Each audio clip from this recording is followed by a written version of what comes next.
kita ketahui lah, kampus perguruan tinggi ini kan memang harus memiliki namanya IKU, indeks kinerja utama. Jadi saya berada di desa, pembangun desa itu ada dua indikator sebenarnya, IKU 2 sama IKU 5. Jadi IKU 2 itu saya sebagai dosen beraktivitas di luar kampus khusus desa, begitu juga mahasiswa beraktivitas di luar kampus. Jadi ada dua indikator yang dicapai dalam program ini. Untuk kampus kita sendiri, UNA ini, waduh, luar biasa.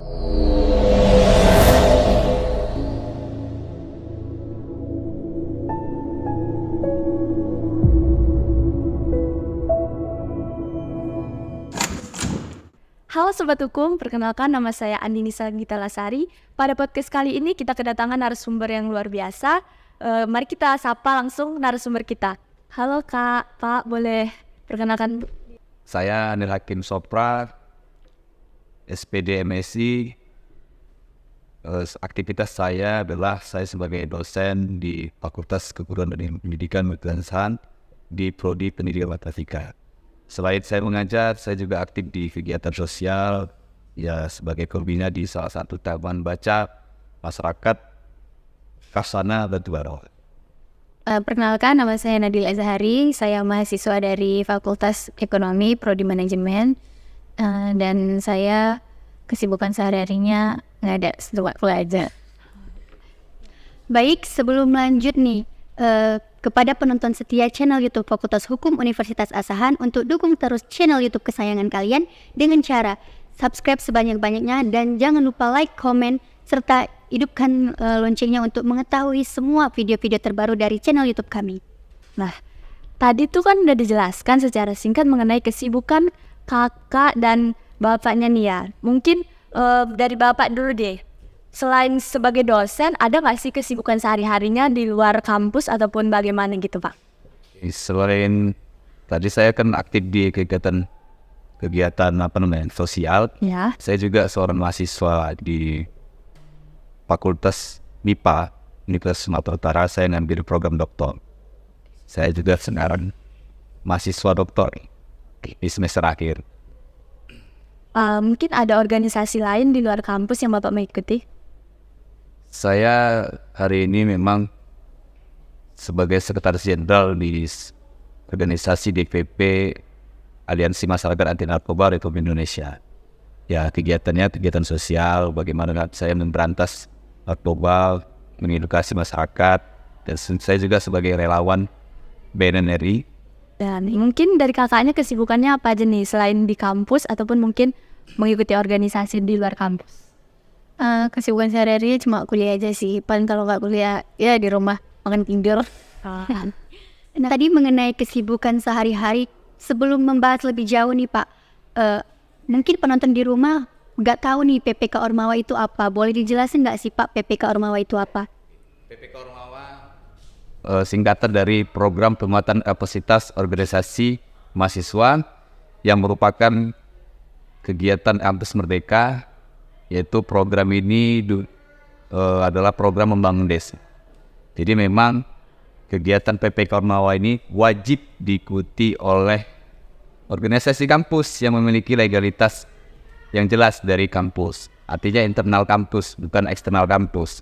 Jadi memang kegiatan ini cukup membuat mahasiswa yang bergabung di sebuah organisasi kreatif dan membuat tambah aktivitas-aktivitas kegiatan sosialnya di masyarakat. Khususnya sasarannya adalah desa atau kelurahan. Nah, untuk kakaknya sendiri nih, pengertian dari PPK Ormawa, pengetahuan kakak aja. Tadi sedikit dari jelasan dari Bapak, kalau PPK Ormawa itu adalah program penguatan kapasitas mahasiswa, organisasi kemahasiswaan. Kalau menurut saya PPK Ormawa ini tujuannya lebih ke untuk membangun desa, untuk membuat desa itu menjadi lebih baik lagi. Juga memperdayakan kekuatan desa, contohnya seperti kita mentargetkan seperti kepada anak-anak biar mereka itu lebih berkembang lagi gitu di desa itu. Itu aja sih. Oke, mungkin bisa dijawab dari Bapak ya. Sejak kapan sih PPK Ormawa ini berdiri, Pak? PPK Ormawa ini memang 2 tahun terakhir ini sih yang ada. Sebelumnya namanya program holistik namanya. Jadi PPK Ormawa ini adalah beberapa program dari pemerintah, khususnya dari Direktorat Pembelajaran Mahasiswaan, itu di-merger menjadi satu program, yaitu namanya PPK Ormawa. Dulunya program holistik, program membangun desa, program kewirausahaan. Jadi 3 program itu dijadikan satu, namanya PPK Ormawa. Itulah asal mulanya. Dan PPK Ormawa ini sendiri sudah 2 tahun lah. Inilah tahun kedua pemerintah, khususnya Direktur Pembelajaran dan Kemahasiswaan Kemenristek Dikti, itu membuat program ini.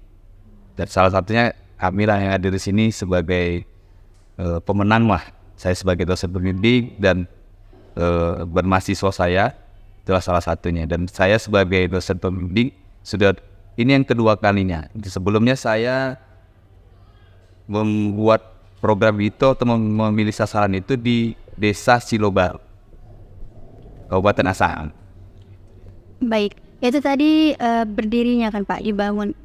Mungkin sudah ada PPK Ormawa sejak 2 tahun yang lalu. Kalau untuk programnya, program apa aja sih Pak yang ada di PPK Ormawa ini?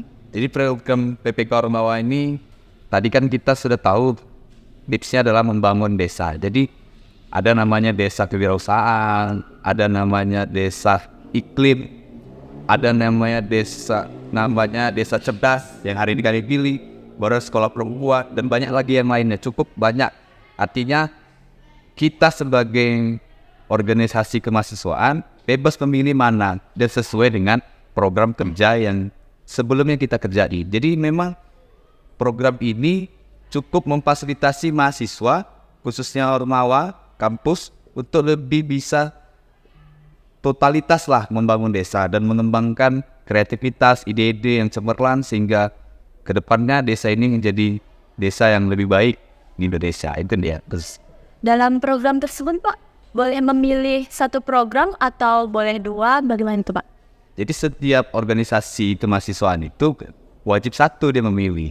Dia tidak boleh lebih dari satu.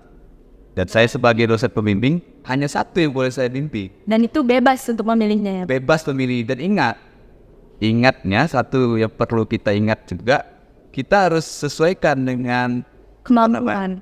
dengan program kerja dari organisasi itu sendiri. Jadi kalau memang bukan bidang kita, jangan kita kerjain. Iya, benar. Itu sih tipsnya. Salah satu tipsnya yang bisa saya bagikan. Nah, jadi Pak, tujuan dari PPK Ormawa ini apa? Ya, yang pertama tadi itu membangun desa. Dan kalau kebetulan kayak 2 tahun terakhir ini adalah desa cerdas yang saya ambil, saya berharap desa itu lebih baik dari sebelumnya. Meningkatlah sumber daya manusianya, meningkatlah ekonomi kreatif mereka, sehingga kami atau saya sebagai dosen pembimbing membimbing mahasiswa saya untuk menggerakkan kemampuan atau kekuatan-kekuatan yang mereka miliki ataupun ilmu yang mereka miliki yang didapat mereka di kampus, mereka tuangkan secara real Dalam program tersebut ya, Pak? kegiatan tersebut, sehingga masyarakat desa yang tadinya tidak tahu kekurangan buku, kami hadir sana sebagai supaya literasi di desa itu lebih baik, sehingga program-program desa juga kami akan bantu dan kami dukung. Gitu. Nah, itu tadi kan harapan dari dosen ya. Mungkin dari kakaknya bisa dijelaskan apa harapan dari program PPK tersebut? Harapan saya sih ya semua program yang kami rancang itu berhasil ya. Karena merancangnya itu bukan dalam waktu yang singkat. Udah gitu juga butuh perjuangan untuk melakukan semua program-program yang kami lakukan, itu sih. Nah itu tadi berarti kurang lebih itu tujuan dari PPK Ormawa itu membangun desa ya, membangun desa untuk lebih baik lagi, lebih maju lagi. Kalau boleh tahu siapa saja sih Pak yang boleh mengikuti program PPK Ormawa itu? Yang pertama, perguruan tinggi yang di bawah naungan Kemendikbudristek ya, itu yang poin penting. Jadi selain dari itu tidak boleh ikut. Baru yang kedua, organisasi internal kampus. yang memiliki legalitas atau memiliki SK yang masih aktif ya, masih dalam aktif. Itu sih satu. Baru itu poin, itu pengusulnya adalah organisasi kampus. Di kampus kita ini kan banyak sekali organisasi kan, kita tahu ada himpunan mahasiswa program studi, ada BEM, ada DPM, ada UKM, bebas kita. Dan setiap kampus itu maksimalnya 16 proposal boleh mengajukan. Itu sih. Nah, tadi kan udah dibahas nih Pak mengenai apa itu PPK Ormawa dan tujuannya. Mungkin Bapak bisa jelaskan nggak sih tahapan-tahapan dalam mengikuti program PPK dalam Ormawa? Ya, yang pertama sekali memang kita harus membaca buku panduan. Itu poin penting sebenarnya. Bisa dijelaskan nggak itu Pak? Apa-apa? Di dalam buku panduan itu kan kita jelas artinya membuat sub proposal itu harus 15 halaman, baru kita Wajib itu ya? wajib 15 halaman itu wajib. Jadi sebanyak ide apapun kita dalam tuangan itu ada apa namanya? Ada poinnya sebenarnya, ada tahapan-tahapan ataupun ada prosedur pada saat kita membuat sub proposal. Ada 15 halaman. Jadi di samping itu selain kita sudah membaca pedomannya, ada yang lupa dari kita sebenarnya ngeprint. Jadi kalau kita tidak print buku panduan itu, mohon maaf, namanya kita keterbatasan mata dan ingatan kan. Jadi kita print sehingga kita mudah untuk membaca lebih detail. Dan satu lagi, kita harus mendapat persetujuan dari desa. Jadi kalau kita tidak dapat persetujuan dari desa, susah. Baru yang tidak kalah pentingnya, kita harus terjun ke desa, mencari data di desa secara ya primer bahkan sekunder, sehingga kita bisa tahu nih masalah di desa itu apa dan sesuai dengan program yang kita ajukan. Berarti Pak di sini ada kerjasama antara mahasiswa dan desa gitu. Iya, harus. Kalau tidak ada persetujuan dari desa, gimana kita mau ngajuin? Karena dalam apa namanya, di dalam sub proposal yang tim kami, saya sebagai dosen pembimbing, itu ada tanda tangan, stempel bahasa yang diberikan kepada kami. Kami sodorkan ada surat kesediaan dari desa untuk menyetujui program ini, sehingga ketika nanti sub proposal ini disetujui atau didenai, baru kami datang lagi ke desa untuk membicarakan atau mensosialisasikan program-program yang telah dibuat oleh mahasiswa-mahasiswa saya. Itu tadi persetujuan desa, berarti ada desa yang menolak untuk program ini Pak? Kalau menolak mungkin tidak ada, tapi kita harus menyesuaikan dengan program yang kita yang kita usungnya. Kita kan tadi kan sudah kita ceritakan panjang kan, ada beberapa program yang kami kebetulan desa cerdas, kita lihat masalah di desa itu apa. Oh ternyata kurangnya tidak adanya buku, belum adanya penggiat-penggiat literasi. Jadi itu, atau mereka memiliki sumber daya manusianya ada, tetapi mereka asik keluar bekerja dan tidak ada peduli terkait pendidikan. Nah, kami sebagai mahasiswa, saya sebagai dosen pembimbing mengarahkan ke sana, sehingga kami dapat data primer dan data sekunder di desa tersebut, sehingga itulah melatar belakangi jadilah sebuah sub proposal yang baik. Itu sih poinnya. Nah, untuk pertanyaan untuk kakak nih, sebagai mahasiswa salah satu mahasiswa yang lolos PPK Ormawa, apa sih kak yang didapat setelah lulus PPK Ormawa ini? Setelah lulus PPK Ormawa ini, saya mendapat konversi 20 SKS.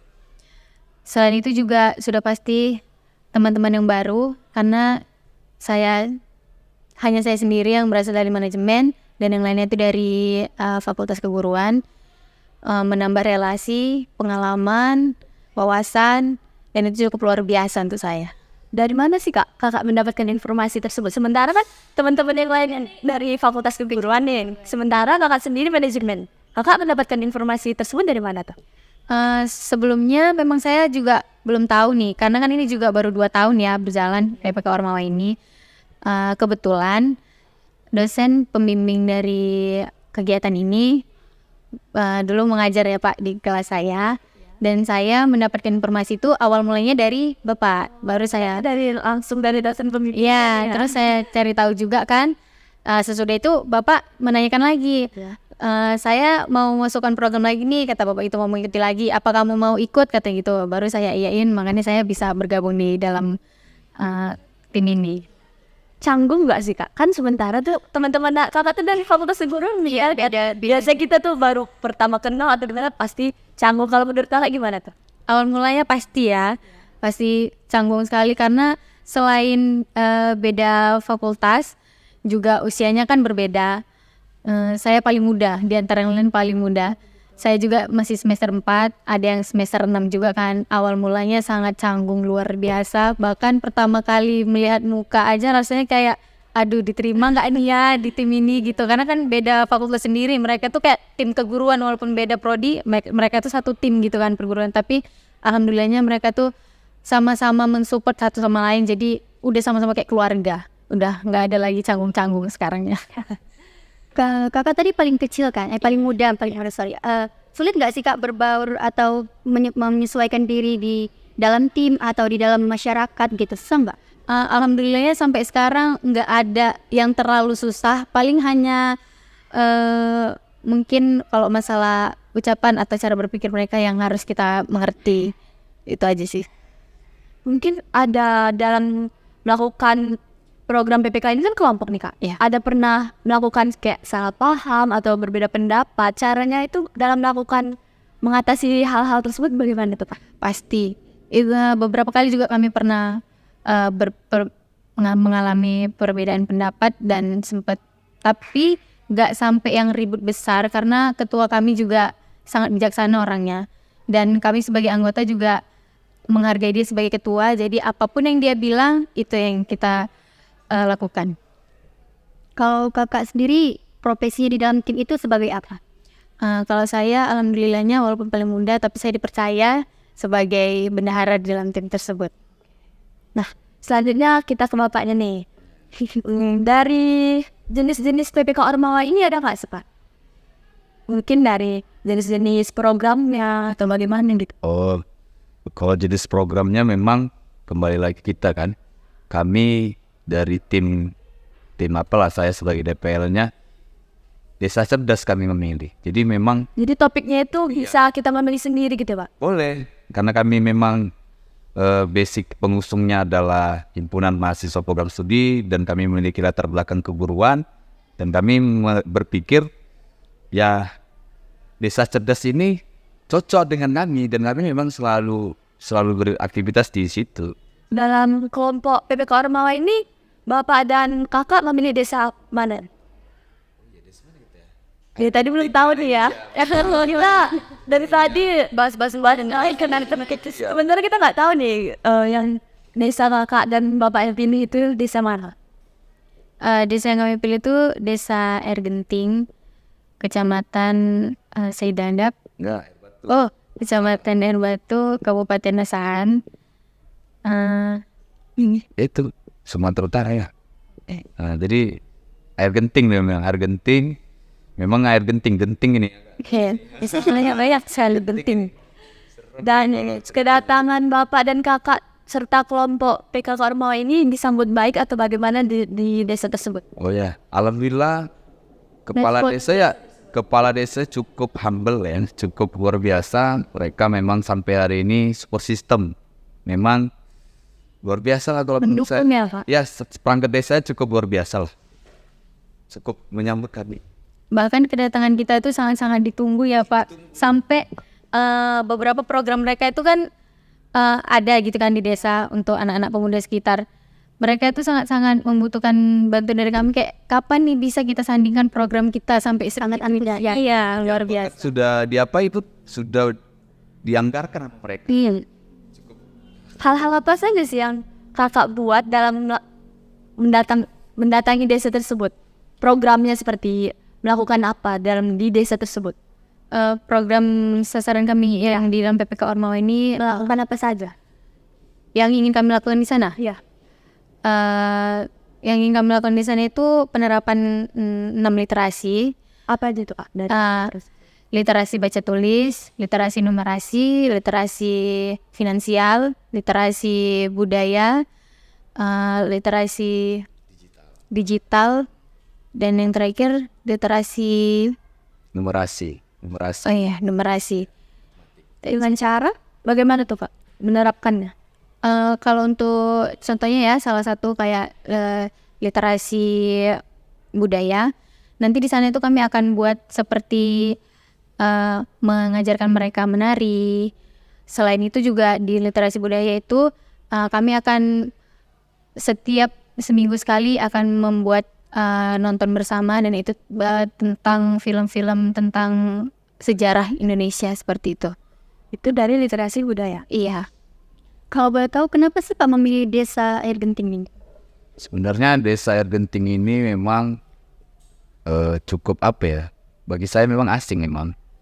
Tetapi karena kami kemarin saya ketemu dengan Bapak Dekan Edkip, ya kan, Pak Delami MPD, beliau menyampaikan kepada saya pada saat itu kan saya meminta izin Pak, saya sebagai DPL pengen buat kegiatan PPK Ormawa lagi. Beliau langsung bilang, Pak, Air Genting aja ya, desa Air Genting, Kecamatan Air Batu. Alasannya apa itu, Pak? Ternyata mereka sebenarnya dulu ada kegiatan KKN ya, KKN tahun lalu. Dari Universitas Unaja. Ya, Una. Pada saat itu mereka cukup antusias cukup selama 13 hari itu atau 2 minggu itu mereka cukup baik lah di sana, dikenal sama masyarakat desanya sendiri. Jadi mereka melakukan MOU dengan mau melakukan MOU dengan Edkip khususnya kan, tetapi tidak terjadi. Entah di mana salahnya, entah di Edkipnya atau di desanya. Jadi kami sebagai tim pelaksana PPK Ormawa ini menyambung itu gitu. Jadi ada sebuah rule yang kami akan satukan itu. Jadi kegiatan, padahal desa sudah membuat program itu jauh, tetapi orang yang melaksanakan kegiatan itu tidak ada. Jadi kami hadir di sana sebagai penyelamat lah kalau kita bilang, sebagai orang penyambung komunikasi dari pihak desa dan dari kampus. Kita ketahui lah, kampus perguruan tinggi ini kan memang harus memiliki namanya IKU, Indeks Kinerja Utama. Jadi saya berada di desa, pembangun desa itu ada dua indikator sebenarnya, IKU 2 sama IKU 5. Jadi IKU 2 itu saya sebagai dosen beraktivitas di luar kampus khususnya desa, begitu juga mahasiswa beraktivitas di luar kampus. Jadi ada dua indikator yang dicapai dalam program ini. Untuk kampus kita sendiri, UNA ini, waduh, alhamdulillah luar biasa. Begitu juga dengan Pak WR3, kita support sekali sama saya dan memfasilitasi saya, dan kita adik-adik mahasiswa juga Saling merangkul. Iya, saling merangkul, dan kami bertukar ide pikiran, dan begitu juga lah semuanya. Ada bidang khususnya nggak Pak yang untuk membangun PPK Ormawa ini? Kalau dibilang bidang khusus tidak ada, tetapi ini kegiatannya dinaungi oleh, kalau di kampus ya, itu di Wakil Rektor 3 bidang kemahasiswaan dan alumni. Jadi memang ini bagian dari mereka. Memang kalau kita ingat, PPK Ormawa ini juga merupakan event nasional. Jadi memang ada lombanya ini sebenarnya. Jadi kalau kita ingat-ingat, ini harapan kami sebagai tim, kalau bisa kami berangkat atau mempresentasikan tim kami, saya sebagai dosen juga, ini bisa presentasi di tingkat nasional. Dan event ini bukan hanya untuk mahasiswanya saja. Mahasiswa sebagai tim pelaksana juga mendapat reward, baru organisasinya juga dapat reward kalau jika mereka menang. Operator kampusnya juga dapat reward jika menang. Dan saya sebagai dosen pemimpin, jika saya menang, terpilih di nasional, saya akan presentasikan juga. Jadi ini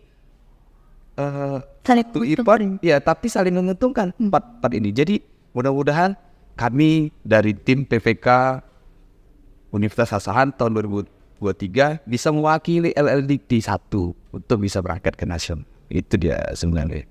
Nah, kalau dilihat-lihat nih ya, kakaknya nih kayak membawa proposal dari PPK Ormawa. Boleh dikasih tahu nggak sih Kak, apa sih judulnya? Judul lebih jelasnya gitu Pak. Tadi kan cuma cara singkat ya, mungkin Kakak bisa menjelaskan apa itu dari proposal yang telah Kakak buat dan teman-teman Kakak.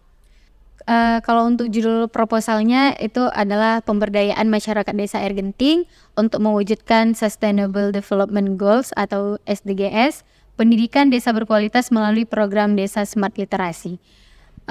Kalau untuk subproposalnya itu ada masalah-masalah yang terjadi di sana. Sesuai dengan namanya ya, Desa Air Genting, masalahnya genting-genting sekali di sana. Soalnya apa aja tuh Kak? Yang pertama itu ada curanmor, pencurian motor. Yang kedua itu adalah bajing lompat, pencurian barang-barang dari truk-truk besar seperti itu. Yang kedua narkoba. Terus ada masalah banjir juga di sana. Tapi selain dari masalah-masalah itu yang kami lihat juga sumber daya manusianya itu kuat sekali di sana. Jadi itu yang kami berdayakan di dalam program kami ini.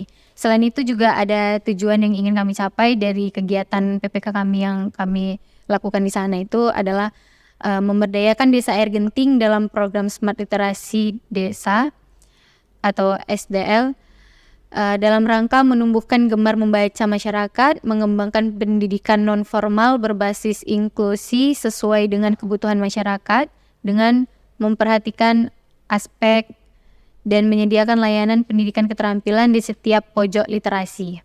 Terus mengembangkan sebagai kegiatan memberdayakan masyarakat yang mengacu pada 6 literasi yang tadi sudah dijelaskan ya. Lalu di sini ada rencana kegiatan yang akan dilakukan untuk mencapai tujuan dan luaran adalah sosialisasi dan publikasi kepada masyarakat, pengadaan bahan bacaan dan pojok literasi, pengadaan dan membuat 6 pojok literasi di setiap dusun, karena di sana dusunnya ada 6, jadi target kami itu membuat 6 pojok baca. Terus mengembangkan pembelajaran non formal yang memiliki kurikulum disesuaikan dengan kebutuhan masyarakat Desa Air Genting.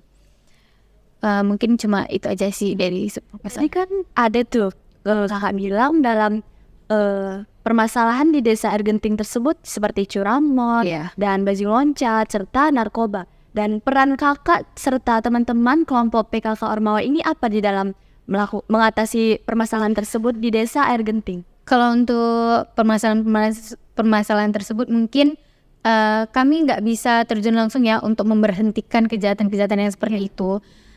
Seperti narkoba, mungkin kami akan membuat sosialisasi bahaya narkoba atau dengan cara mendatangkan narasumber dari bidang tersebut, mensosialisasikan ke masyarakat, dan nanti kami akan membuat pertemuan dengan banyak masyarakat. Kami mengundang masyarakat sekitar untuk mengikuti sosialisasi tersebut. Mungkin cuma itu aja sih. Nah, untuk Bapaknya boleh bantu jawab berapa banyak bantuan yang diperoleh dari program ini? Oke, jadi kegiatan kami ini dapat bantuan dari Belmawa ya, Direktur Pembelajaran Kemahasiswaan Kemendikbud Ristek. Jadi dia maksimum pembiayaan yang didanai oleh kementerian itu 40 juta. Kalau kami sendiri hari ini mendapatkan bantuan yang disetujui 39.500. Alhamdulillah lebih hampir 500 kurang aja gitu. Hampir penuh. Oke. Dalam pendaftaran PPK Ormawa ini Pak, dalam mungkin di kampus kita ya, Universitas Asahan, ada berapa orang Ada 3 kelompok. yang mendaftar? Ya, ada 3 kelompok. Yang terdiri dalam satu kelompok 15 tadi ya Pak? Ya, 15, ada yang 10, variasi lah. Pokoknya dalam satu tim pelaksana itu maksimum 15 orang dan minimnya 10 orang. Itu poinnya. Dan itu dilakukan oleh fakultas mana aja tuh Pak yang mendaftar? Tadi kan ada 3 kelompok tuh. Iya, betul itu. Ada salah satunya kami dari EPKIP. Pengusungnya adalah Himpunan Mahasiswa Program Studi Pendidikan Matematika. Ada 2 lagi dari Fakultas Pertanian. Iya, itu dia. Duanya itu memang dari Fakultas Pertanian. Tapi mereka gagal ya tes ini. Belum beruntung lah, belum beruntung.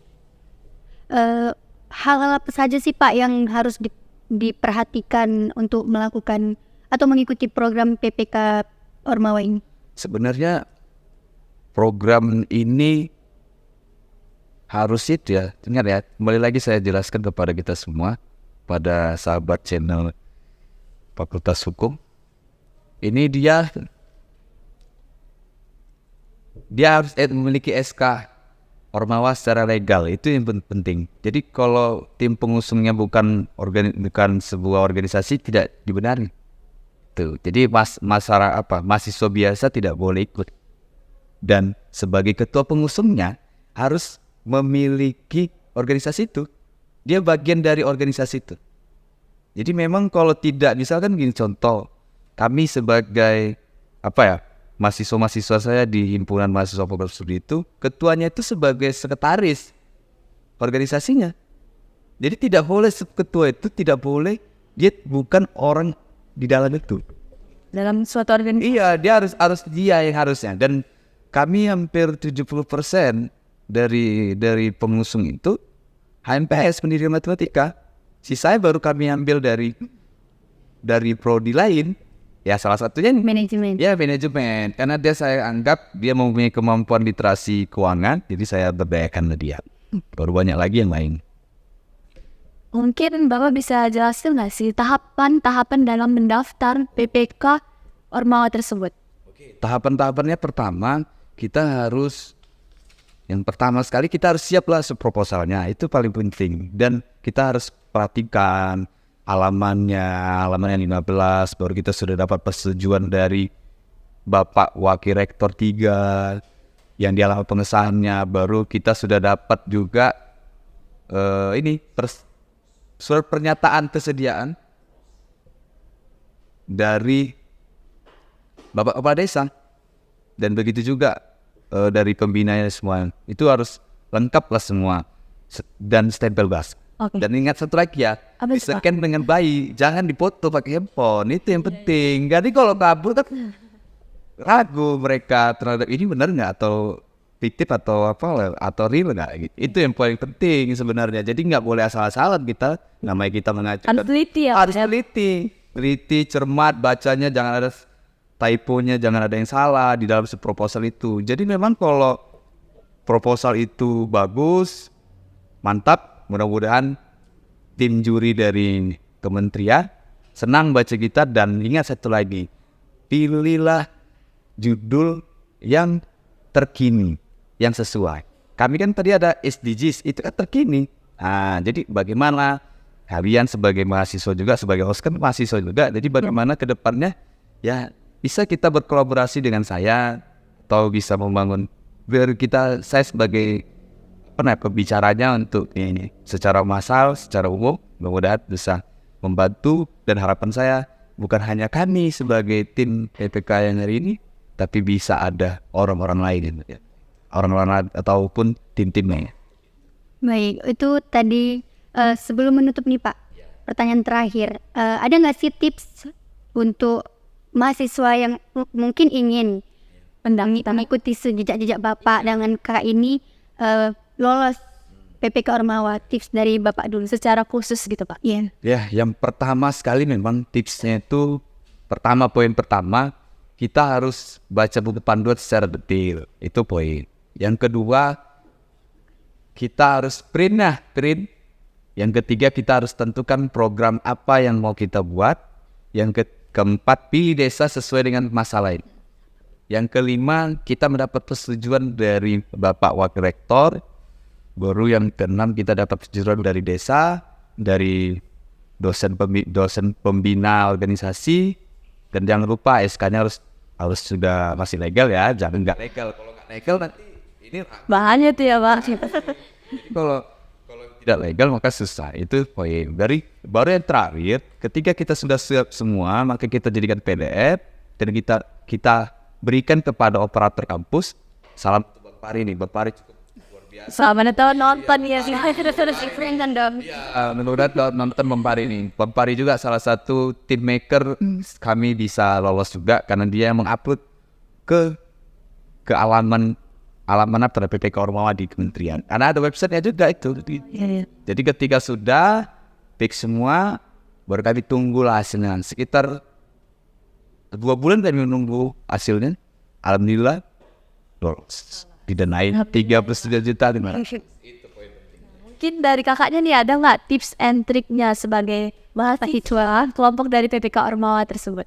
Kalau saya ya sebagai anggota dari kelompok tersebut, tipsnya itu yang paling pertama mendapat informasi tentang PPK Ormawa ini. Karena kalau nggak dapat informasi juga Harus menggali informasi. iya kan? nggak akan tahu kan apa sih ini Jangan sebenarnya. cuek-cuek aja gitu. Nah, terus yang kedua juga harus berkorban ya dalam tim, harus Ingat ya kompak, sobat hukum, harus berkorban. harus kompak satu sama lain. Itu sih yang paling penting kalau saya sebagai anggotanya. Oke, terima kasih Kak. Baik, sekian podcast hari ini. Terima kasih kami ucapkan kepada Bapak dan Kakak telah hadir di podcast Fakultas Hukum Universitas Asahan. Saya Faisa Asyura. Saya Andini Segita Lasari, pamit undur diri. Assalamualaikum warahmatullahi wabarakatuh. Terasi. Ayo